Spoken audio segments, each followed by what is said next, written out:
सबसे पहले एक शब्द को समझते हैं, geocentric model of solar system. Geocentric model क्या है?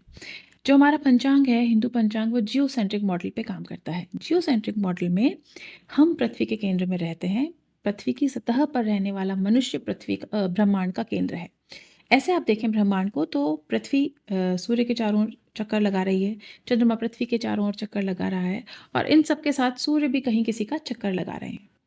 लेकिन जब हम जियोसेंट्रिक मॉडल की बात करते हैं तो केंद्र में सूर्य या चंद्रमा या कोई और चीज़ नहीं है, केंद्र में है स्वयं मनुष्य, जो पृथ्वी की सतह पर है। क्योंकि जब हम ब्रह्मांड को देखते हैं तो हम हमारी दृष्टि से ब्रह्मांड को देखेंगे, तो हम जब पृथ्वी की सरफेस पर हैं और अब हम गणना देखेंगे कि चंद्र की गणना कैसी है, सूर्य की गणना कैसी है। भले ही हम सूर्य के चक्कर काट रहे हैं, लेकिन जब हम सरफेस पे खड़े होकर देखते हैं तो हमें सूर्य ही घूमता हुआ दिखाई देता है। इसे geocentric model of solar system कहा जाता है, जब हम सरफेस पर स्थित जो मनुष्य है उसको केंद्र में रखकर इन गणनाओं को समझा जाता है।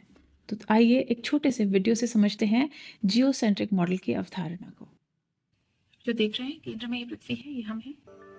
पृथ्वी की सरफेस को केंद्र माना गया है, पृथ्वी के केंद्र को नहीं।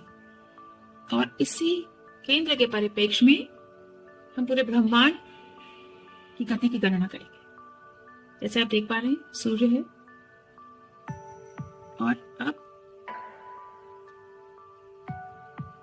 केंद्र में, खुद ही को केंद्र में रखकर हमने इसकी गणना करी कि किस तरीके से इसका मूवमेंट हो रहा है।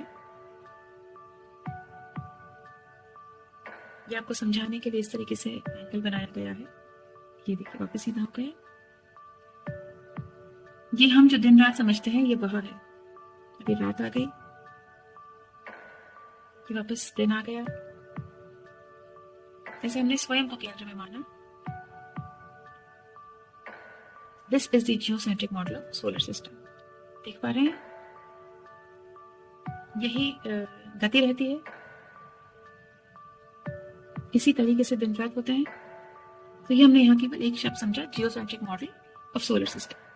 इसको हमने यहाँ इसलिए समझा क्योंकि यही आधार है आगे की गणना।